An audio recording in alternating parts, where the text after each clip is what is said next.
Cepheus is one of the 88 constellations and the 27th largest constellation in the night sky. The neighboring constellations include Cassiopeia, Cygnus, Draco, Lacerta, and Ursa Minor. Cepheus belongs to the Perseus family of constellations. The constellation represents Cepheus, the king of Ethiopia, and Cassiopeia's husband in Greek mythology. According to Greek mythology, Cepheus ruled not the modern-day Ethiopia, but the stretch of land between the southeastern Mediterranean and the Red Sea, the area that contains part of the modern-day Egypt, Israel, and Jordan. Cepheus had a wife named Cassiopeia. She boasted that she was more beautiful than the wife of the sea god Poseidon, which angered Poseidon, who then sent a sea monster represented by the constellation Cetus to ravage Cepheus' land. The only way to save his land was to sacrifice his daughter Andromeda. Zeus placed him in the sky after his tragic death.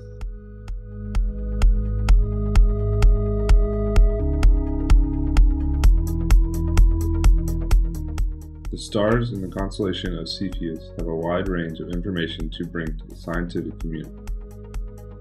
We look at the stars and wonder how many other places like our planet could be out there in the universe. Most of us just see stars as bright lights in the night sky, but we ask ourselves just how they work by comparing them to our sun.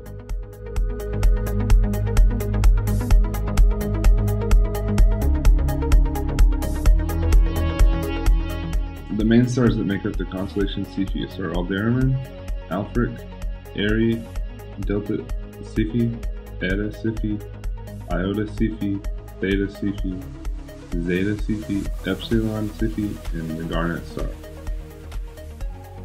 One of the first major stars in the Cepheus constellation is Aldebaran, or Alpha Cephi, which is the brightest star in the constellation. This star is very close to the Earth at only 49 light years away.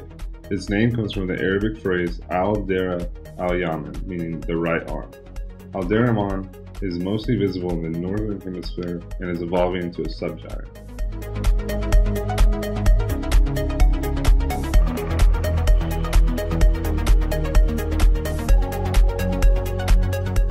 Aldebaran also lies close to the path of the north celestial pole, so that it periodically comes within 3 degrees of being an exact pole star.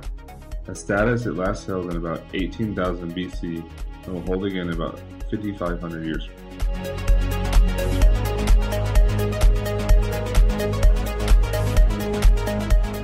Next major star in the constellation is Beta Cephi, or Alpharic. Alpharic is also the second brightest star in the constellation. A hot blue star, it is faint only because it is far away, shining with a luminosity 14,600 times that of the Sun, from a distance of 600 light years.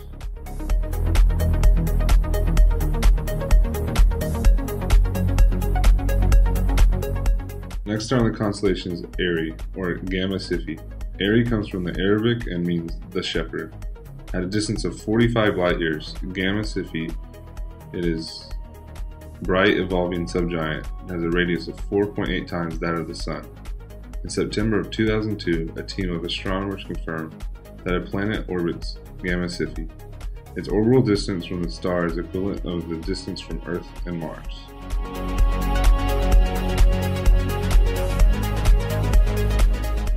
The next star is Delta Cephi, which is a white supergiant star 863 light years away. Delta Cephi is the primary component of a multiple star system known as the Cepheus, which lies in the same picture plane as a fireworks galaxy. The Cepheus typically form with masses 3 to 30 times that of the Sun, and are a dying high-mass star that are luminous enough to be seen even with the naked eye, and easily found in neighboring galaxies. Another major star is a very large, luminous red supergiant, the Garnet Star, or Mu Cephi, which is one of the largest and brightest stars visible not only to the naked eye, but the entire galaxy. It is associated with a large region known as the Garnet Star Nebula. Mu Cephi is one of the most luminous stars in the galaxy, emitting 350,000 times more power than our Sun. The Garnet Star is big enough that if we put it in place of the Sun, it would extend midway between the orbits of Jupiter and Saturn.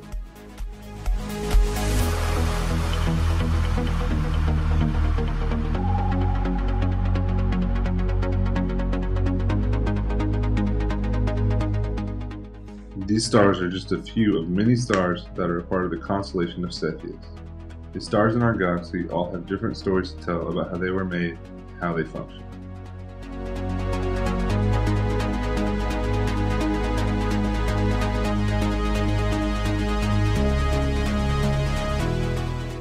The Fireworks Galaxy is a face-on spiral galaxy located about 22.5 million light-years away on the border of constellations Cepheus and Cygnus. The open star cluster NGC 6939 is nearby the Fireworks Galaxy and can often be found in photographs with the galaxy. The cluster is only 4,000 light-years away. The most well-known nebulas in Cepheus are the Elephant Trunk Nebula, the Wizard Nebula, the Iris Nebula, and the Garnet Star Nebula. The Elephant Trunk Nebula is located within the large IC1396 emission nebula complex. This beautiful area of hydrogen gas and dust is a stellar nursery that holds many young nascent stars. The top region of the elephant trunk is being blown away by radiation emitted from newborn stars that are igniting deep within the nebula.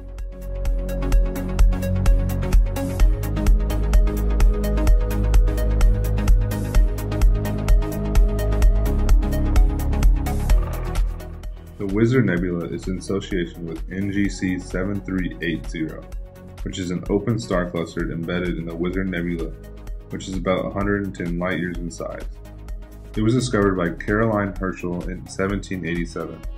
The cluster is located within the Milky Way galaxy and is approximately 7,000 light-years distant from the solar system. The stars in it are less than 5 million years old, which makes NGC 7380 a young open cluster. The Iris Nebula is a reflection nebula approximately 1,300 light-years distant. The Iris Nebula is lit by the star SAO 19158, and it lies close to two relatively bright stars, T Cepheus and Beta Cepheus.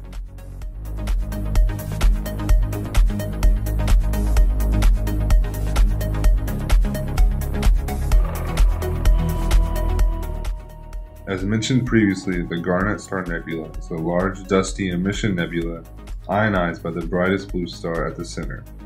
The prominent star at the top is Mu Cepheus, which we know as Herschel's Garnet Star. It is an M2 bright supergiant with a diameter larger than that of Jupiter's orbit.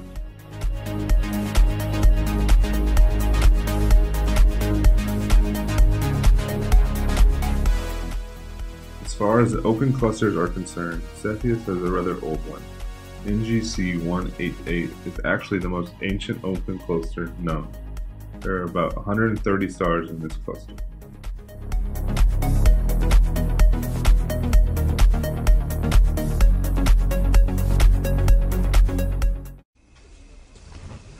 Across the void we come a-warping, across the fields of stars we soar. We pledge to land and